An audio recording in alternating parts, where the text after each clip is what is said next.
好，各位同學大家好啊！咁咧今日咧我哋就會用到2024年嘅 Part B2 Paper 3嘅 Part B2。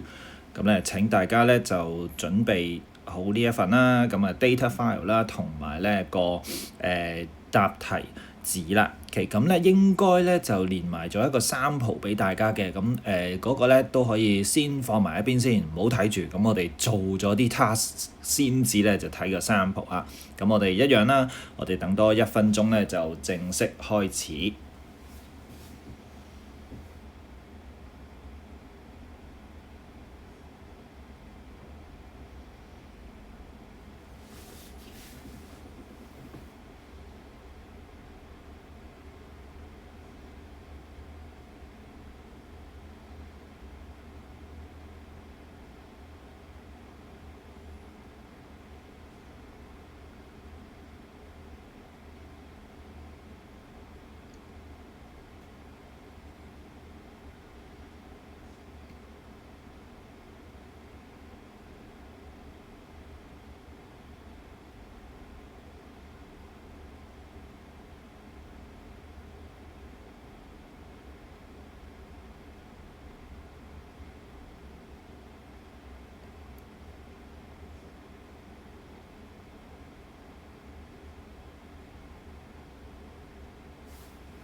好啦，咁我哋咧正式開始啦。咁咧2024年咧我哋都做過 Part A 啦。咁荃灣嘅同學咧亦都做過佢嘅 reading 啦。咁咧都清楚了解咧佢個難度咧真係都有翻咁上下。咁Part B2 咧即係去到 Part B 啦，其實 B1 定 B2 都好啦，都唔例外啦。即係同2024年咧嗰個水平咧都係好類近啦。咁都幾有挑戰性嘅呢一份嚇。咁啦，我哋今日咧一齊去試下做嗱。咁我哋好快咁去睇下個 situations 啦。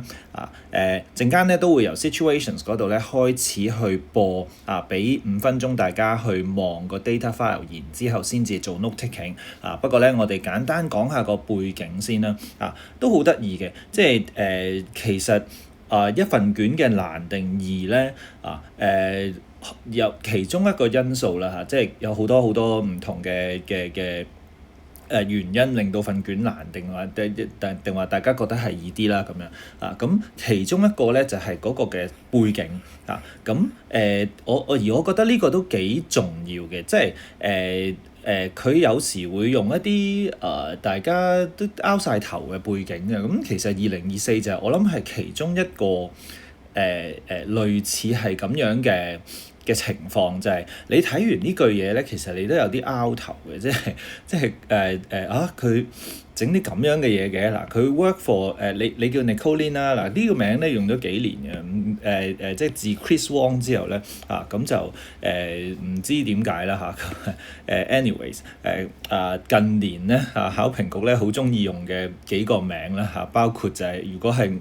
關於樂隊嘅咧，咁佢就會用北煲金啦咁人名咧就會用 Nicolene 啦好咁你 work for 一個叫 World City Travel 啦去旅行啦，聽落好似好 OK 咁但係咧睇下咯喎，佢話咧你係一間 company 咧 organize wildlife tours in Hong Kong and around the world。 咁開始有啲拗頭啦，即係呢間唔係普通旅行社嚟嘅喎，呢一間咧係專門咧做某一種嘅 tour 嘅旅行社嚟嘅咁咧你老細叫呢個人啦呢個 Miss Go 啦，咁然後就係你會聽到一堆嘢啦嗱，好啦咁就介紹咧就先去到呢度，咁然後咧我哋就開始聽呢一個錄音部分啦喎。好，我哋開始啦。Part B. Look at page 2 of your data file. Situation. You are Nico Lin. You work for World City Travel, a company which organizes wildlife tours in Hong Kong and around the world. You are a secretary to the manager at World City Travel, Ms. Avery Go. Miss Go has asked you to do some tasks. You will listen to a Zoom meeting between Miss Avery Goh, the CEO of World City Travel, Mr. Shane Lee, and biologist Dr. David Atkinson. Before the recording is played, you will have 5 minutes to study the question-answer book and the data file to familiarize yourself with the situation and the tasks. Complete the tasks by following the instructions in the question-answer book and on the recording. You will find all the information you need in the question-answer book, the data file, and on the recording. As you listen, you can make notes on page 3 of the data file. You now have 5 minutes to familiarize yourself with the question-answer book and the data file.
The recording is about to begin. Turn to page 3 of the data file.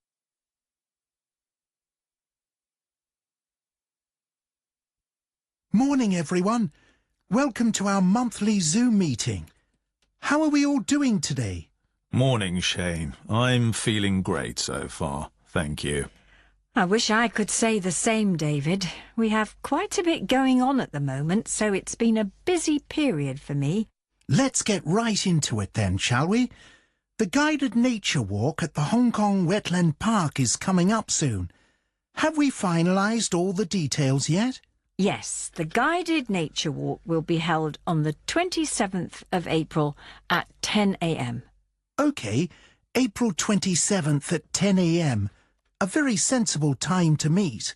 And as usual, the walk will be 2 hours long. 2 hours? Sounds about right. Is the meeting venue still the main entrance of the park? No, we decided that the main entrance is much too busy. The meeting venue this time will be the visitor centre. I agree. The visitor centre is a much better choice. Another sensible decision. We'll email all the details to the participants soon. Now that all the details of the guided nature walk are finalised, shall we move on to the bird-watching tour at the Hong Kong Botanical Gardens? I think we're planning to write an email to Peter Chan, the manager of the Botanical Gardens. Yes, I remember that this is a tour we tend to start bright and early in the morning. 7:30 a.m., isn't it? I believe that's not the case anymore, Shane. Am I right, Avery? Yes, David, you're right.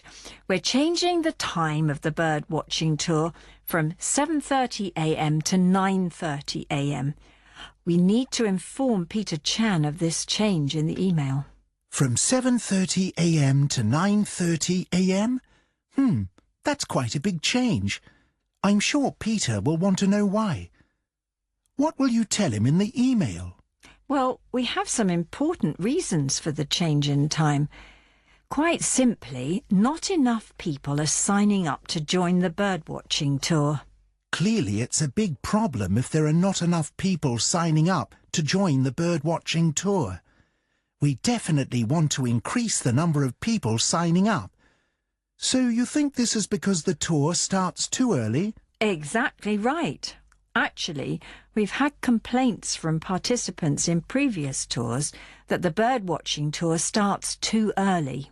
OK, I see. Well, if we've had complaints that the tour starts too early, then changing the time is the right decision. I suppose an early start isn't for everyone. That's settled then. Anything else I need to know about the tour? No, I think that's it. All right then. Let's move on to a slightly less fortunate topic. Are you referring to the accident the World City Travel catamaran was involved in? Captain Moby is a good friend, and I heard a little bit about it from him. Yes, David, you're right. I was referring to the catamaran accident in Sydney Harbour. Such a shame. The catamaran is such a beautiful boat. I hope the damage wasn't too bad. Well, speaking of which, we need to write the incident report. How's the review board's investigation on Captain Moby going? Have they reached a conclusion yet?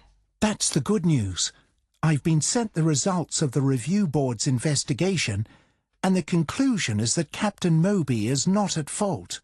Captain Moby not at fault. He will be so relieved to hear that. That's not all, David. The review board has also insisted that we explicitly mention in the incident report that Captain Moby was extremely professional in handling the situation. Oh, wow. He must have done an amazing job for them to say that. But then, knowing Captain Moby, I'm not surprised. He is indeed extremely professional. We're lucky to have him with our company. The accident also caused the cancellation of the next Sydney whale watching cruise. We've informed the participants about the cancellation, but we need to write a follow-up email to them. We should talk about compensation. Of course. Reputation is everything in our business. and I don't want people to have a bad impression of us because of this incident. So I want to go the extra mile for this. As part of the additional compensation package, on top of what we've pledged already, we'll be giving participants of the cancelled cruise lifetime membership of World City Travel. Lifetime membership of World City Travel? What does that include? It's a great deal. With lifetime membership, participants can get a 30% discount on all tours that we provide. For life. 30% off is an amazing deal. How can I get lifetime membership? Well, hopefully that will help us put all this behind us. We have a lot to look forward to with our new Insects and Reptiles exhibition. Yes, that's right. We need to continue promoting the new Insects and Reptiles exhibition. David, you had an idea about the dragonflies in the exhibition. Can you tell us a bit more? Of course. Generally, people see a lot of dragonflies around Hong Kong, especially in parks. But we have two very special ones people will encounter at the exhibition. And they are? Well, first we will have the red baller at the exhibition. And along with that, people will get to see the bluetail. You can see pictures of them on the website. Red baller and bluetail. Those are very interesting names for very interesting dragonflies. They are. And to encourage people to look out for them, we will also have a photo-taking competition. Oh yes, you told me about this photo-taking competition when we were at lunch last week. I think you said the best dragonfly photo wins $500. Yes, that's right. The participant with the best dragonfly photo wins $500. This should add a little excitement for the participants. I didn't know you two were meeting for lunch now. What next? Anyway, there is one last thing I want to talk about before we wrap up the meeting. Our new adventure fishing tour starts soon in Sydney. Last time we discussed adding stops along the route. What became of that, Avery? Right, so during the adventure fishing tour, the yacht will stop at 2 white sand beaches. 2 white sand beaches? Any particular reason for this choice? Why not on some sort of outlying islands? That's because participants can catch shellfish at these stops. We chose these 2 beaches especially for that. That's very clever, Avery, choosing places where participants can catch shellfish. I'm sure they'll love this idea. Anything to add, David? Only that we're very lucky to have Avery with us. I know, David, we certainly are. All right, I think we are good for now. Let's get to work and prepare the necessary documents. We'll meet again on Zoom next month, but let's keep in touch in the meantime. Goodbye for now. Goodbye. Goodbye. That is the end of the listening component of this paper. 好啦，咁啊睇下大家咧係咪都記到以上咁多嘢啦？嗱，咁今次咧我就同大家一齊去 take notes 啦。咁啊，大家咧可以一路睇住咧就係我 take notes 嘅方法啦。咁其實都係默書咁默嘅啫。同埋咧就係大家都睇到咧就係當你take notes 嘅時候咧，其實你嘅字體咧真係唔需要咁執着嘅。有啲同學可能咧就我中意好靚靚咁樣嘅即係啲字咧都要寫得好啲咁樣但係喺呢一個部分咧，記住其實 data file 咧係甚至乎咧我哋係唔會收翻嘅，即係喺 DSE 嘅情況咧我哋收卷咧只係收呢個答題簿嘅啫咁咧data file 咧 B1 同埋 B2 咧其實都係送俾你嘅即係你可以帶走嘅，咁所以其實即係話呢一版真係得我自己睇嘅啫冇其他人睇嘅咯咁所以咧就只要你自己睇得明啦其實咧就已經好 OK 噶啦。好啦，咁咧開頭嘅部分啦，咁呢度咧其實就好似同我哋嘅 B2 咧關係就不大嘅咁你睇落去咧就好似都冇呢兩個 tour 嘅資料㗎喎。頭先嗰5分鐘喺第4版嗰度係咪啊？好啦，咁然後咯主要咧嗱，我哋咧會由 Task 8開始做啦。咁呢個部分咧應該係 Task 8咧你係需要嘅部分嚟嘅咁頭先你睇咗第4版咧，寫翻個 Task 8先。係嘛？頭先你睇第4版咧，就係我哋 Task 8咧係需要寫一個 incident report 咁咧嗱，其實呢一個 incident report 咧當然你mark 低嘅即係我唔係你係我 mark 低嘅意思咧，其實係冇分嘅咁，但係純粹係為咗提自己啦。咁你亦都見到咧，就係佢喺設計上面咧，即係喺個對白設計上面咧，其實佢都花咗少少心思咧，希望可以幫你咧，就係去明白就係佢講到邊咧，佢講嗰個部分其實同邊一個你嘅 writing task 係有關咧。咁其實咧，佢都用咗少少嘅心思嚟到去咧，就係去提示俾你聽咯。咁呢度咧，其實就係話俾你聽，呢個咪就 Task 8咯，係嘛 ？Incident report 啊嘛。咁你睇翻第4版，你就係睇到呢個字啦，係咪啊？咁然後咧嗱，你未必咁快睇得到咧。頭先嗰5分鐘咧，你未必咁快睇得到呢個係邊個嚟嘅？咁咩 Captain Moby 又冇錯啊，佢又好 professional 啊。嗱，你未必知道呢啲係咩嚟嘅，因為咧你未睇到咧就係第5、6、7版啦。咁可能你頭先嘅5分鐘你都只係睇緊第4版啦。如果你已經睇到5、6、7版咧，咁你就應該明多啲咧，就係呢兩句嘢係點用嘅。好啦，咁然後就去到咧就係因為隻船都講多啲啦。呢度咧其實就係點解我就係話嗰個背景咧，其實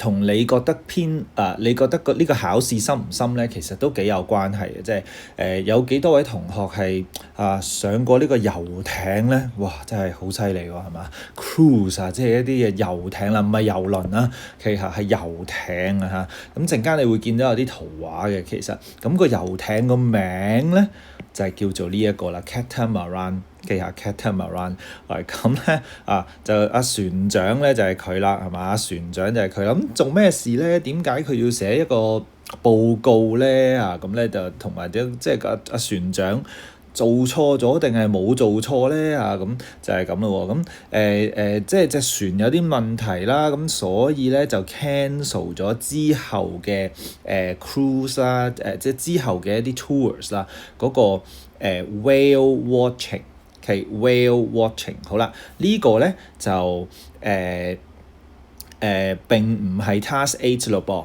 OK， 呢個就並唔係 Task 8咯噃。呢個咧就係我哋有一個 follow up email。嗱，咁呢個又係 Task 幾咧？如果你頭先睇晒第4版咧，你應該都知道啦，就係其實成個故事咧由 Task 8啦一路串連落去㗎。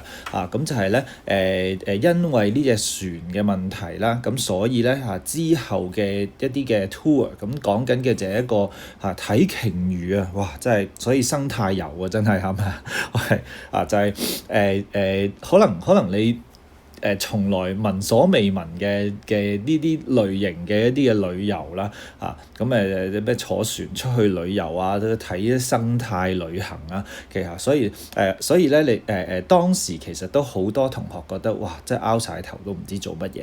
咁仲要咧，其實呢度呢個 data file 咧，其實係有一啲嘅部分咧係講到一啲船嘅一啲用語嘅，譬如船速咧。其實船速唔係用公里每小時嘅，咁佢都用咗一個即係航海嘅一啲術語啦陣間你會睇到㗎啦。好啦，咁咧你又 get 到兩樣嘢喎，就係分別呢度啦，同埋呢度啦，就係有個 lifetime membership 啦。我自己寫嘢寫得快咧，其實我經常有呢個問題嘅咁咧唔知大家有冇啦，就係lifetime membership of 呢個我哋公司啦咁樣咁頭先如果你睇住個畫面咧，我就係寫咗 lifetime of 咁就漏咗個 membership 嘅。咁呢個就係點解我成日話你要 check 卷咧？就係我發現呢個唔係我嘅獨有嘅問題嚟嘅，呢個係任何人都有嘅通病嚟嘅。當你寫嘢寫得快咧，即係你個腦行得比你隻手快咧，咁你自不然就會 skip 咗一啲字㗎啦。OK 嚇，因為咧你以為自己寫咗啦，其實點不知係未嘅，其實咁你咪要補翻咯。咁所以每寫完一樣嘢咧，其實你都要睇一睇自己係咪寫得完整咧嚇。好啦，咁跟住仲有俾呢個 lifetime membership 有咩咁筍啊？就係所有嘢都有7折嘅犀利喎真係。好啦，咁咧跟住。講到咧呢個 insect and reptile 啦 ，insect 係昆蟲啦 ，reptile 咧係嗰啲爬蟲類啊，旗下爬蟲類啊。喂，咁咧就有呢個 dragonflies， 呢個咧係其中一個我成日笑嘅字嚟嘅啊。咁咧呢個係乜嘢昆蟲咧？呢個係蜻蜓啊。旗下蜻蜓，蜻蜓有個好厲害嘅名係嘛，就叫 dragon 龍喎，旗下龍喎。喂，咁我經常性去講笑開玩笑嘅幾隻字咧，分別係 dragonflies 啦，同埋就 butterfly 啦。OK 呢啲字咧其實佢有一個好有趣嘅 combination 咯，係啦，即係點解牛油曉飛咧就係蝴蝶咧係嘛 ？OK 點解咧？你將啲嘢好快咁樣打爛佢係嘛 ？Breakfast 朝頭早係啦，朝頭早咧可能未瞓醒，可能好快會打爛嘢，咁所以早餐咧就係 breakfast 啦，係嘛 ？OK 咁咧呢啲嘅字啦，即係點其實喺英文裏面咧有一啲嘅 combination 咧都幾有趣嘅，就係你唔係好明白點解呢兩個字黐埋就會等於其他，就會等於呢個意思咧，咁樣係嘛？OK 好，咁佢咧就又話有兩個兩個種類嘅蜻蜓啦。嗱呢個咧我唔係好肯定啦，我相信大家咧都係㗎啦。旗下咁你嘗試聽到啲咩聲音，你就寫低佢先得唔得啊？記住旗下喺呢個data file 咧，其實就係咁樣。你聽到佢講乜嘢，你先寫低咗先啦。旗下你未必覺得佢係一個 make sense 嘅字，唔緊要嘅。因為你唔寫咧，你就會唔記得㗎啦。咁你唔記得咧，陣間你喺 data file，就算你見到呢個字咧，你都唔會驚覺就係頭先聽過就係呢個喎咁樣啦。好啦，咁跟住咧仲有攝影比賽啦，咁贏咗有500蚊啦嚇。但係呢個咧似乎都好似同我哋 B2 咧就關係並不大嘅。好啦，咁呢個咧就應該係我唔記得咗係9定10啦。講到咧呢個 fishing tour， 咁就加咗一啲嘅路線啦，加咗2個點咧就停喺沙灘啦。點解啊？就係因為咧上啲呢啲咧我經常都用嘅。你自己記得咧就得啦。呢個 PT 對我嚟講係咩意思？係唔係 part time？ 係 participants。OK 呢啲都係我即時諗嘅一啲縮寫嚟嘅。譬如頭先咧，我寫到 Captain Moby 啦。呢個咧其實又係啦，你唔識串 Captain 咧，其實都唔緊要嘅。睇 data file 裡面有嘅。咁佢再出現嘅時候咧，我就咁寫。OK 佢再出現嘅時候我就咁寫，咁就係其實就係攞每一隻字嘅開頭咯。咁呢個係最簡單最直接嘅一個寫英文嘅速寫嘅方式嚟嘅。咁其實好多公司名咧都係咁樣嚟嘅，係嘛 ？BYD 都係啦，係咪？旗下有冇人知道 Biardi 其實而家唔係叫 Biardi 嘅咯。呢個牌子咧，相信你周街而家行出街咧你一定會見到嘅。咁咧我哋知道佢叫 BYD 啦，係咪？咁咧，但係咧佢真係改咗個英文名嘅喎。就係咩咧？可能大家唔知啊。其實咧如果你睇佢個車尾咧，我唔記得咗有冇 S 咧唔係好肯定啦。OK 咁咧就係 build your dreams。OK build your dreams。咁佢嘅車尾咧，大部分嘅款式啦，個車尾咧都有將呢一句嘢咧寫出嚟嘅，就係 build your dream。OK 好啦，咁等我行街睇下有冇 S 先。OK 但係留意下呢架車。OK 好，咁嗱，我哋咧就睇咗 note taking 啦，咁跟住咧就想俾15分鐘嘅時間大家啦，咁咧我哋就去睇 task 8。OK，task 8咁咧一樣頭先講咗啦，我哋要寫一個 report 啦，咁關於呢個船啦，咁究竟你要睇幾多樣嘢咧就喺度啦。OK，你要睇幾多樣嘢喺度啦。咁但係問題咧就係究竟我要點樣寫咧？OK，呢度咧。B2 咧佢係冇好直白咁樣去話俾你聽你要點寫嘅，不過佢有提你嘅喎，佢有提你嘅喎，睇下呢度。OK 即係話究竟何謂一個 incident report？ 旗下咁咧，裡面嘅內容要分幾多段啦，要講幾多嘢啦，其實佢係有講俾你聽嘅。所以咧我經常都係話咧喺格式上面咧，其實我哋要背嘅嘢係頭尾嘅啫。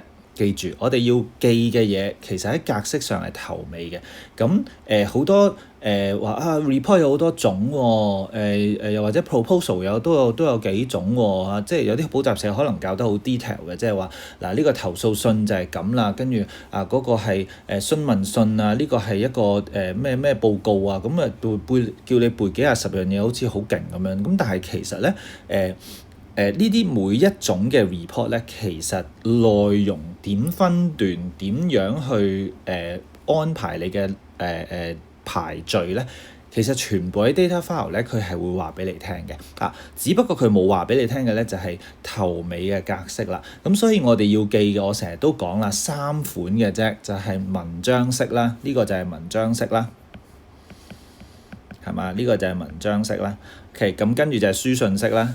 呢個就係書信式啦，啱唔啱啊？最後就係演講式啦，咁中晒㗎啦。OK 無敵嘅，我呢個預知嘅因為咧 data file 考嚟考去都係呢3種啫嘛。OK，所以咧我都可以話自己貼中題嘅喎。OK，好啦，咁咧呢個就係我哋要點樣寫呢個 report 文章式咧，即係話我哋要有 title。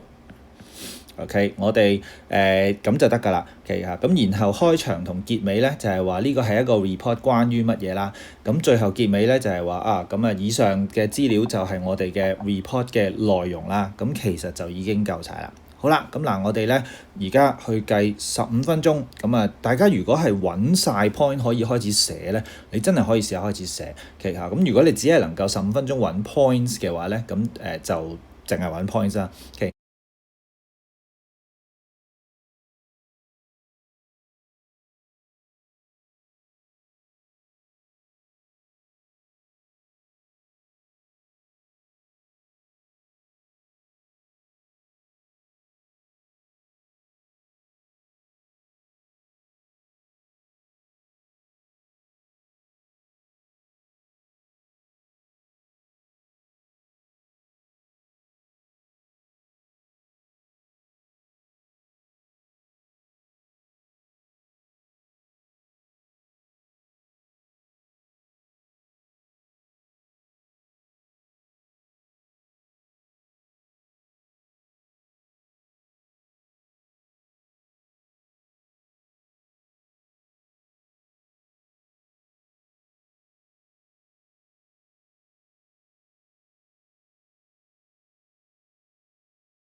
好啦，咁啊15分鐘咧就過咗啦喎，咁啊希望咧大家咧都可以開始到寫到啲嘢啦。咁如果用15分鐘，嗱我哋每一個 task 咧，其實最多，尤其是你想做 B2 啦，咁就應該係25分鐘你要做完一個 task 啦。咁老實講咧，我自己就真係會用多啲時間去揾 points 多過去寫嘢嘅。即係寫嘢嗰 part 咧，我諗我真係鬆啲分鐘咧，就應該可以完㗎啦。咁反而就係要細心啲，仔細一啲，咁每一版咧都去睇一睇個 data file，睇下有冇一啲嘢嘅遺漏啦。好啦，咁我哋咧 task 8咧，佢就話我哋要寫一個 incident report 啦，頭先都睇咗啦。咁你要根據邊一個指示去做呢一個 incident report 啊？咁咧就係佢連埋咗一個員工守則公司手冊俾你。咁呢個咧就喺 data file 嘅最後一版嘅。咁我哋咧去到第11版睇一睇。咁大家咧見到係第11版啦喎。嗱呢一度咧，其實成篇嘢咧都係俾緊個 structure 俾你嘅。咁基本上咧就冇嘢係攞緊分嘅。咁呢個係一個結構上面啦。佢教你乜嘢叫做一個 incident report 啦。咁嗱，你又唔好當咗呢個係我以後每一次 incident report 咧，我就係揾呢幾樣嘢㗎啦。咁樣嗱，又唔係㗎喎。其實以往都寫過 incident reports 嘅，其實即係喺唔同嘅年份啊，譬如有一年咧係講咩煮嘢食，話嗰個廚師唔知做咩又着火又燒着咗個廚房啊咁樣，我哋都做過嗰一年啦，係咪？咁佢又唔係要咁 details 嘅喎，即係嗰啲幾時發生啊，喺邊度發生啊，嗰啲佢又冇話要寫落個 report 嗰度嘅。咁所以咧其實內容究竟要寫乜嘢咧，係每一次咧喺個 data file 嗰度咧，其實佢都會有個唔同嘅地方咧去教你寫啲乜嘢嘅。好啦，咁呢一度咧，其實應該都分埋段俾你咯喎。呢個係咪就係第一段咧？係咪？呢個係咪就係第一段咧？嗱，佢話啦，你要 cover 一啲 factual information 啦，即係一啲事實啦。咁包括就係日子、時間同埋咧就係地點有啲乜嘢事情發生咗。OK 咁即係要陳述翻件事啦。咁應該咧，大家頭先都揾到類似嘅嘢係嘛？不過時間同埋日期咧，呢個咧係有少少 tricky 嘅，咁唔知大家揾唔揾到啦？我陣間先開估。咁跟住去到第二段啦，第二段就要開始解釋點解啦，係咪？Explain the reason why。OK 咁你要解釋點解those involved were present at the locations。OK，those involved 咧係講緊嗰啲嘅人啊。OK，嗰度有啲咩人即係喺嗰件事裏面即係點解佢哋會喺嗰度出現嘅咧？其實仲有啦，就係有冇一啲嘅原因咧？咁咧就你要喺呢度寫啦。咁而最後一段第三段which is 咧，我哋係聽過呢一個 term 嘅，就喺第3版係咪啊？喺 note taking。OK，喺 note taking 咧，我哋就聽過呢一個機構嘅。OK 佢唔係 exactly 一個機構嘅，呢個應該係一個委員會啦review board 係一個調查嘅委員會啦，係咪？OK 咁咧就佢哋咧有冇一啲 report 佢哋嘅調查嘅 result 係點咁有冇人要負責任個責任誰屬？OK 咁咧就你要講出嚟啦，咁樣。OK，好，咁嗱呢度咧記住就係咧data files 永遠咧係教晒你點樣去寫一篇文章呢個咧係大家真係要好用心地記住嘅一樣嘢唔係佢話你寫個 report 啦，咁你就用你自己嘅方法，然之後去寫一個 report 咁唔係咁樣嘅data file 咧，永遠咧我哋都係根據咧嗰10零版嘅資料，然之後咧我哋去揾出相關嘅答案。呢個係一個尋寶遊戲嘅嚇，呢個係一個treasure hunt 嚟嘅。好啦，咁跟住咧，我哋就翻去咧嗱，你要用嘅咧應該係有主要係有3版嘅。旗下咁咧3版半咧應該咁講。旗下咁咧就去到呢個第5版先啦。OK 呢個咧係 data file 嘅第5版。OK，呢度全版嘢咧，其實俾一個資料你嘅啫，俾1分你嘅啫。你話佢作咁多嘢為咗俾1分我，係啊，所以咧嗱，設計 data file 咧，真係嘔心瀝血，係咪？其實好啦，咁咧頭先其實碌到落嚟咧，我諗大家都見到我間低咗啲乜嘢噶啦。咁一路碌落去啦。呢個咧就係講緊時間、日期同埋地點，係咪？OK，好啦，咁就應該係嗱，你頭先我講到咧，就係話，其實日期同時間咧係有啲 tricky 嘅。咁 tricky 嗰個位咧就係其實好多同學咧唔係好在意呢啲咁樣嘅標題又或者一啲可能譬如呢個係一個叫乜鬼嘢 radio communication transcript，OK 即係一個記錄啦，旗下一個對話嘅記錄咁樣啦。咁對話嘅記錄，你通常都係留意住control center 講乜，跟住captain 講乜，咁你梗係留意住佢對白啦。呢啲咁嘅位置咧，你少啲咧就會去留意佢啦，係咪？旗下咁，但係咧原來成份 data files 咧總之由第2版開始又唔好咁講嘅，第2版係 situation 嚟嘅，第3版開始啦OK，由第3版開始咧，原來每一個角落咧都可能係一個答案嚟嘅喎。咁包括咧就係一啲好唔起眼嘅一個記錄上面咧講緊日期同埋時間。咁好啦，呢度有3個時間嘅，分別係3點幾啦、5點啦同埋5點50分啦。咁點解我淨係間住5點50分啊？因為呢個係個撞船嘅時間。OK，呢個係個撞船嘅時間，而我哋要講出嘅就係個撞船嘅事啊嘛，係嘛？呢件事咧呢個 incident 呢個事件係一個意外，乜嘢意外啊？就係撞船意外，係咪？咁所以個時間發生嘅咪就係呢一個時間咯。上面嗰2個咧就係嚟㗎咯。咁地點就係呢度啦，我哋喺呢個 Sydney Harbour 啊嘛。好啦。咁呢度 Sydney Harbour 咧，其實下一版咧係再有提供嘅。咁呢度咧去到第6版。OK，第6版。好，咁第6版咧又係啦，其實你攞2分嘅啫。你攞2分嘅啫。你話咁大篇嘢又係得2分，係㗎。好啦，咁第1分就應該喺呢一度嘅。OK，咁撞咩啊？佢唔係船撞船喎，佢係撞石頭喺呢個 harbour 嗰度咧，就撞埋咗啲石堆嗰度。咁呢一句嘢咧你要改變嘅咧，就係或者你要知道嘅咧，就係呢個 fleet 呢一隻字，佢特登考你嘅就係呢一隻字。fleet 咧係一啲通常係形容一啲嘅船隊啦。咁就會用 fleet 呢一隻字嘅。咁但係咧，佢其實亦都係解船嘅意思啦。而呢一篇文章你點知道咧佢係講緊隻船咧？嗱，如果同學一路都唔識得呢一個字啦，OK，一路都唔知道甚至話你唔知道 cruise 呢一個字點解？係啊。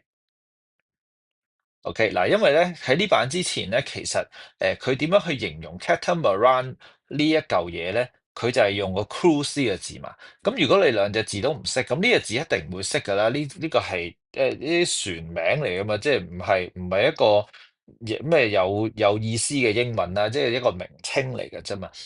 咁你唔識呢一隻字嘅，你唔識咩係 cruise 嘅。咁又或者係你當咗佢係我。Cruise 唔係一個人名嚟嘅咩？係嘛？Tom Cruise 啊嘛，係咪？咁咧，你係唔會知道咧，原來佢係講一隻船啦。咁直到嚟呢一版啦，其實咧佢先至咧就俾咗一個圖畫俾你啦，然後呢度咧亦都俾咗個名你啦，咁讓你知道咧，其實就佢名一隻遊艇，咁所以咧呢個字咧都係解遊艇，咁即係話咧佢比喻緊咧喺呢個我哋呢間公司嗰個嘅 fleets，即係呢個係講緊隻船啦。就係講緊佢啦，係咪啊？就係講緊佢啦，就撞咗埋個石堆嗰度，OK 嚇。咁其實咧，你係要一層一層咁樣去推演出嚟咯，好考你嘅誒推理能力咯。即係如果你唔識某一啲嘅重要嘅字咧，其實喺 data file 咧，佢somehow 佢會用唔同嘅方法去設計咧嚟到去提翻你。咁所以咧，呢一個卷咧，其實細心嘅同學仔咧，其實係就算你唔係英文話好叻咧，somehow 你都會執到一啲幾多嘅分數嘅。好啦，跟住第二分咧係有啲難度嘅，其實就係因為咧嗱，我哋要講原因啊嘛，係嘛？即係頭先第11版嗰度咧就話你要講出件咩事，咁講出件咩事已經講咗啦。係咪就撞石？咁跟住咧，佢就話有冇一啲初步嘅原因咧？cause 或者 causes 啊嘛。咁呢個似乎就係個 cause 啦，係咪啊？咁但係問題就係點抄咧？嗱，佢成句咧首先就係話個天氣啦，bad weather 啦，係咪？即係個意外咧，likely 似乎咧就係 caused by bad weather。咁咧，然後佢又話咯過去幾日咧都好好天㗎，好 lovely and clear 㗎，但係有乜嘢啊？一個 sudden change in conditions was recorded in the area around the time of the crash。即係咧突然之間嘅一啲嘅狀態嘅改變即係好好天，但係突然之間就唔好天咁。你要將呢兩句合埋咧，其實先至攞到分嘅嗱。因為咧，你就咁講 bad weather 咧，似乎係未表達得晒咧呢度成個initial reports 其實佢都用翻呢隻字啦，係咪？喺第11版咧，其實都有見過呢一隻字啊，初步嘅報告。咁你唔能夠淨係講 bad weather，你要講係當時咧突然之間變得 bad weather。OK。咁你就要將呢兩句嘢結合啦。嗱，咁我哋陣間睇下咧，例子咧係點樣將呢兩句嘢結合啊？嗱，OK，你話咁，喂，其實我將佢抄晒咁得唔得咧？OK 你話我到時考試咁，其實點會諗得到就係我要將bad weather 同 sudden change OK 咁將佢結合咧？咁你話我由 the accident 開始呢度抄the accident 嘟嘟嘟嘟嘟咁然後呢句都抄埋佢 OK 成句都抄咁樣咁你話得唔得咧？其實你 somehow 要諗真少少啦，要諗清楚少少啦，就係我哋淨係講緊個原因啫。其實我哋淨係講緊原因啫。咁其實你只要識得咧，就係你唔好抄呢句啊，不如。OK 你唔好抄呢句啊，因為呢個咧係講緊 in the past few days，即係咧喺意外之前嘅幾天都係晴天，都係好天。咁呢個同個意外係唔關事嘅。OK 呢個同個意外係唔關事嘅。咁如果你咁樣抄咧由 the accident 去到 bad weather，然之後連接翻上嚟就係a sudden change in conditions。咁你亦都可以將佢變翻做 in weather conditions。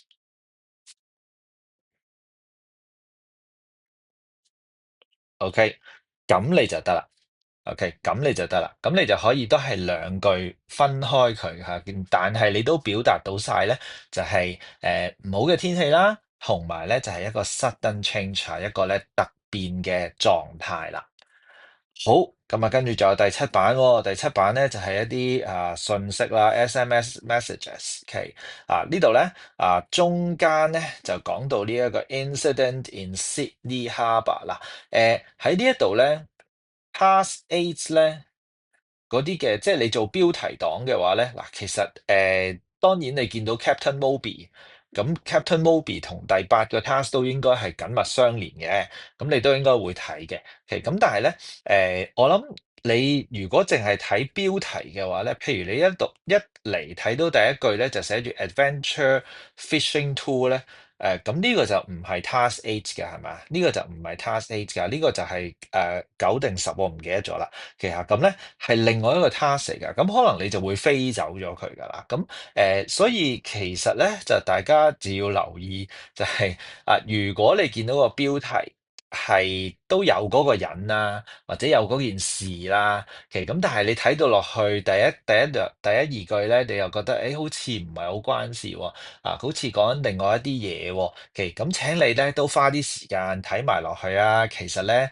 佢喺呢度就轉話題啦，係咪啊？David Atkinson 咧就話咯，I heard about your little incident 喎，咁咧有冇乘客受傷啊？咁樣啦，咁所以呢度咧呢度又再講多次個 location 啦。係咪啊？即係同第5版咧一樣啦，係咪？咁第5版你 miss 咗嘅話咧，咁呢度你就可以抄翻啦，咁樣啦。好啦，咁然後咧你會攞到嘅分就係乜嘢啊？就係冇乘客嘅當時係 no passengers，只有咩人啦？就係有啲嘅 new crews。點解會有 new cruise members 啊？咁就因為咧就係佢哋去 training，to train new crew members。OK。咁呢個就要寫啦，係咪啊？即係因為喺第11版咧講到就係你要喺個 report 裏面講裏面有咩人 involved 啊嘛，係咪啊？有啲咩人係牽涉在內啊嘛，旗下咁，所以呢個係要寫嘅。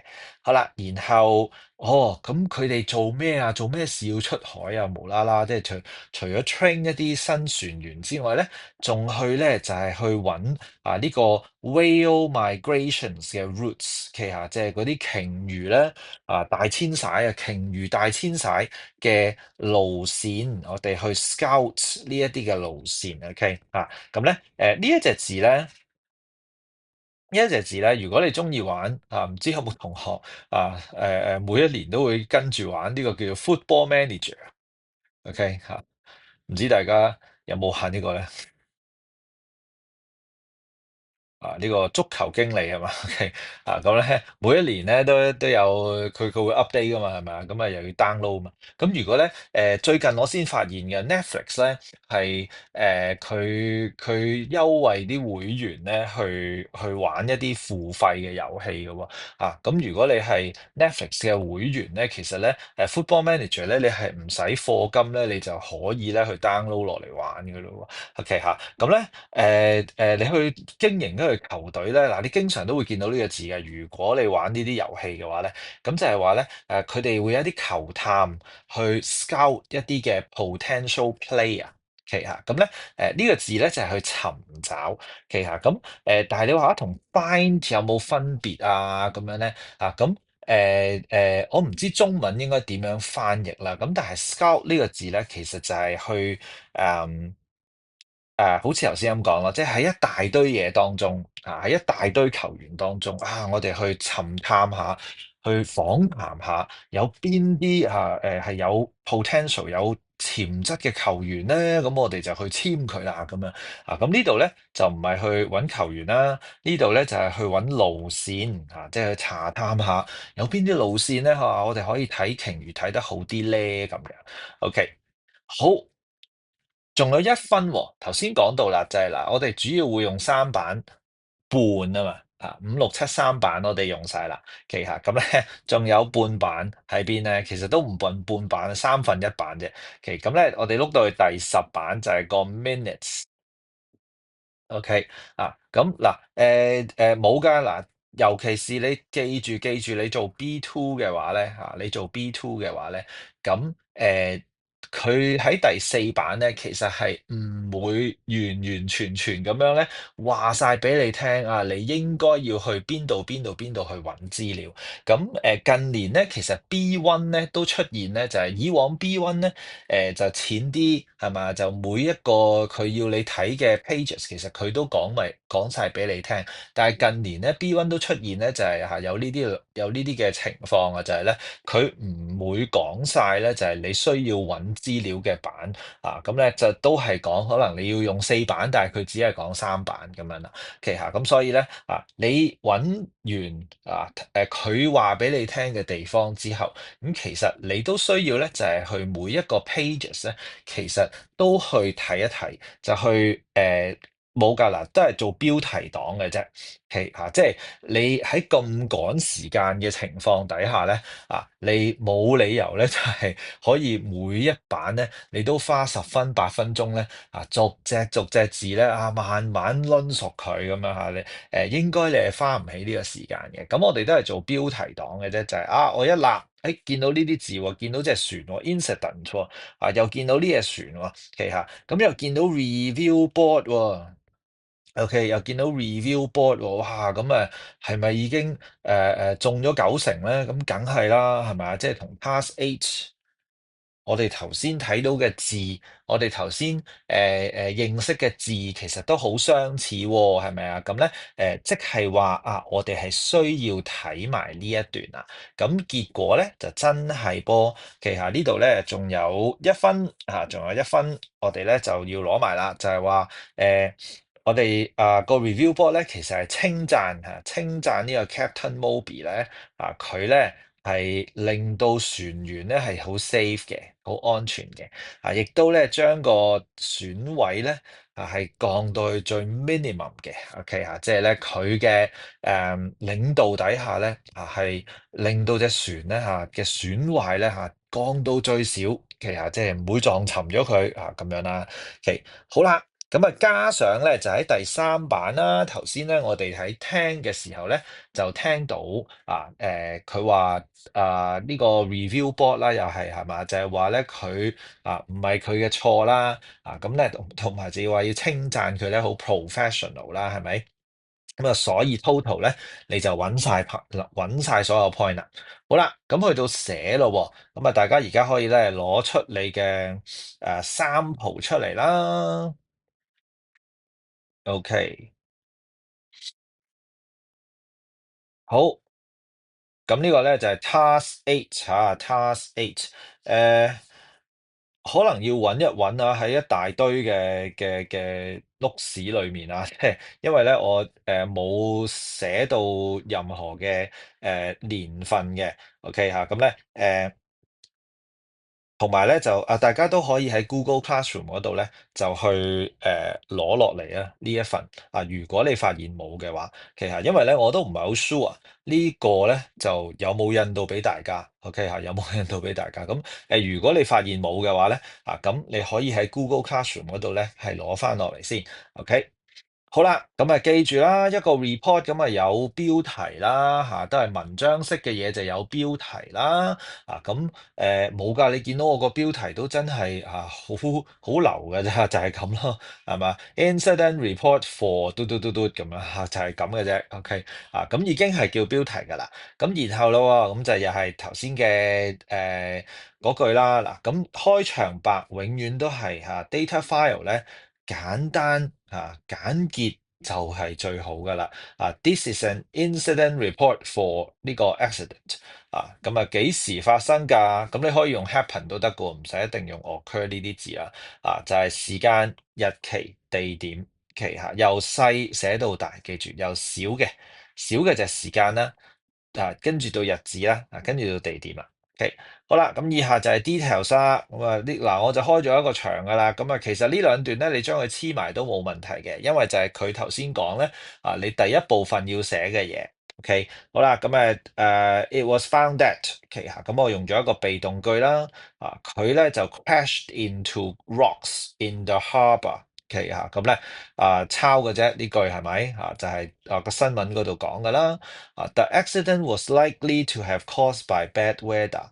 OK，嗱就係頭先我講嗰個啦。OK，你抄呢一句咧唔得嘅，你一定要有 sudden 呢一個字啊。OK，你一定要有 sudden 呢個字啊。咁marking scheme 咧，其實咧將兩句黐埋咗添㗎，仲犀利啊！佢就話個 accident 咧係 likely caused by 咧一個 sudden change of weather。OK 嚇，sudden change of weather，咁佢係直頭咁樣添啊！咁但係我覺得真係有邊個會諗得到要將兩句嘢黐埋啊？其實係嘛？咁但係你又需要聯想得到咧，就係咁你淨係講 bad weather 又唔夠嘅，咁你要講埋就係咁如果佢一出去就已經烏雲密布咁樣，咁你梗係唔出海啦，係嘛？咁冇理由即係。8號風球你冇理由出海啫，啱唔啱啊？即係咁嘅意思啫，係咪？其實咁所以你一定要講到就係即係佢哋出去嗰刻係冇問題啊，但係有個 sudden change 咁啊令到佢咧就失策咗啦咁樣。好啦，咁啊跟住嗱呢個咧都係我照抄啦，係咪？照抄翻頭先嗰個新聞嗰個新聞報導嗰句嘢啦。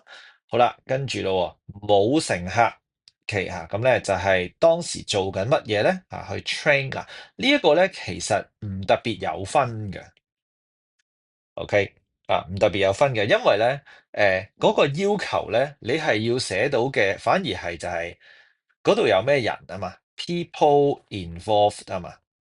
係嘛？記唔記得啊？喺第11版嗰度嗰個 report 講咧就係你要寫到嘅就係當時有啲咩人啊嘛，所以咧當時係冇乘客咧，其實呢一句嘢咧係需要嘅，OK 係需要嘅，即係你寫喺呢度咧係正確嘅，咁但係咧佢唔係有特別分數嘅嘢嚟嘅喎，即係一個格式嚟嘅啫，其實咁另外啦頭先講到呢度啦，即係有 new cruise 啦，同埋咧就係我哋去 scout 緊一個whale migration routes 咁樣啦。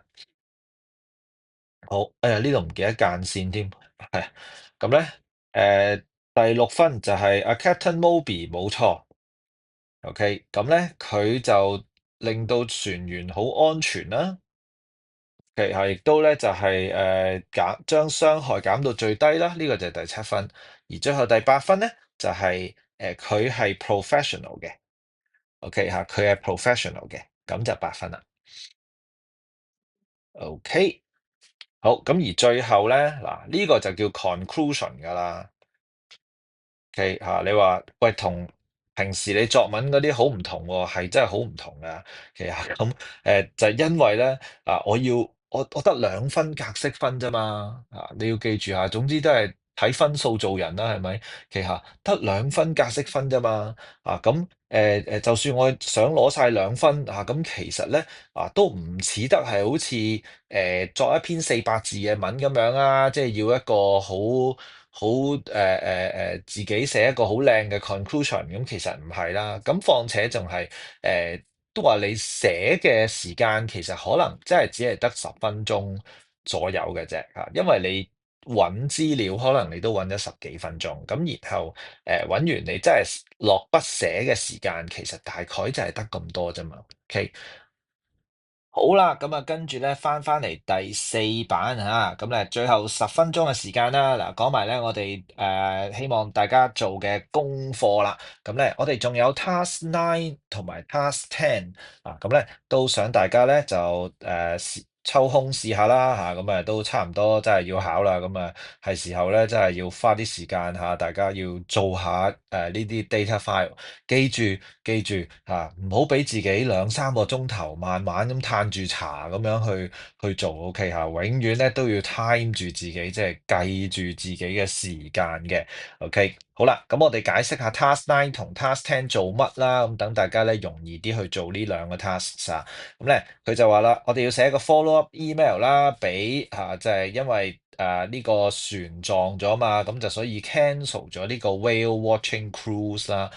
咁咧最近做咗啲決定啦，咁包括咧就係啲乜嘢咧？咁請你咧要 look at 呢個 Sean Lee's 嘅 email to me 咁咧包括就應該係我哋係聽翻嚟咧，就話有啲嘅 compensations 係咪？俾一個 lifetime membership 佢啦，俾個7折佢啦，係咪？OK 咁另外咧陣間咧嗱呢個我哋唔特別睇，反而咧我就想提一提一個 points 嘅喺最尾部分先啦。我哋睇埋 task 10做乜嘢咁 task 10咧，我哋要做嘅咧就係要寫一個 script for 一個 YouTube advertisement咁就推廣呢一個 adventure fishing tour 嘅。OK 嚇，咁咧。嗱，就係啦，頭先一開始嘅時候都講啦嚇，三個模式都考晒啦，當年係咪？其實好啦，make sure 要生 fun and exciting 啦，嗱呢啲咧都係俾緊一啲提示你咧，就係佢點樣評分啦，呢個咧就係我哋成日所謂嘅 tones，點解咁咧？我哋成日所謂嘅 tones 咧，其實咧就係即係你要點樣表達你篇文章咧？記住咧就係今時今日唔係單單講緊就係話我哋一定係寫 formal writing 嚇，即係每一個data file task 嘅都係 formal writing，其實唔係喎。佢設計好多唔同嘅 task，其實咧佢都想你考慮咧，就係當時其實寫文嗰個情況究竟係一個乜嘢嘅語調咧？咁樣嗱，呢個係一個宣傳推廣嚟嘅喺 YouTube，咁自不然咧就應該係輕鬆啲，就唔係啲文縐縐咁樣嘅，係咪？OK 咁咧我哋買一隻新船嘅就買一隻新嘅 yard 咧都係遊艇嘅意思啊，即係咧同頭先 cruise 咧都係一樣啊。OK 咁不過 cruise 咧可以係大隻啲嘅，其實郵輪咧都係可以係 cruise 嘅。其實咁 yacht 咧就一定係遊艇嚇。咁要點做啊？Okay, so I think CEO 咧we're happy if you explain how this will enhance the customer experience 即係咧要介紹下隻新遊艇啦。咁咧The Sydney Times article mentioned the tours as well。咁嗱，佢其實叫做提咗你喺邊度揾資料㗎啦，就係呢一個文章咧就有提過㗎咁樣。OK，好啦。頭先我哋冇講到呢一段嘅，咁最後都提一提呢一段啦。咁就係咧，其實呢幾年咧都好興咁樣嘅玩法㗎啦，就係佢第三版嘅 note taking 咧，其實係 for all tasks，OK for all tasks。咁當然啦，佢話就話係 for all tasks 啫，咁係唔係真係每一個 task 都有用咧？OK 嗱，咁我哋上次做2023年咧，就有一個 task 咧，嗱佢都係咁寫㗎。2023年咧，其實佢都係咁樣寫㗎咋。嗱，我哋 Zoom meeting 啦，咁你要睇啦嚇，個個 task 都有啲用㗎咁樣，但係有一個係冇用嘅。咁咧，但係佢係咪代表佢每一年都係咁咧？嗱，以往咧我成日都係話嘅，即三個 task 咧有一個咧係唔使用note taking 嘅，咁但係呢幾年咧打破咗呢個定律㗎啦，其實咁但係佢加呢一段咧，somehow 咧有時可能係陰你喎，有時可能係呃你喎，即係2023嗰個就係咁咯喎，即係其實佢都係有一個 task 咧係唔使聽，即係唔使用聽嘅部分。好啦，最後想同大家講嘅咧，我哋去一去咧就係呢個對話先，即係第7版。頭先我哋 Task 8咧都睇咗呢一版嘅，咁呢一版咧其實既有呢個 fishing tour 嘅資料啦，OK 又有頭先第8個 task 嘅資料啦，咁佢原來亦都有 Task 9嘅資料㗎喎，我哋用紫色筆啦，OK 嗱。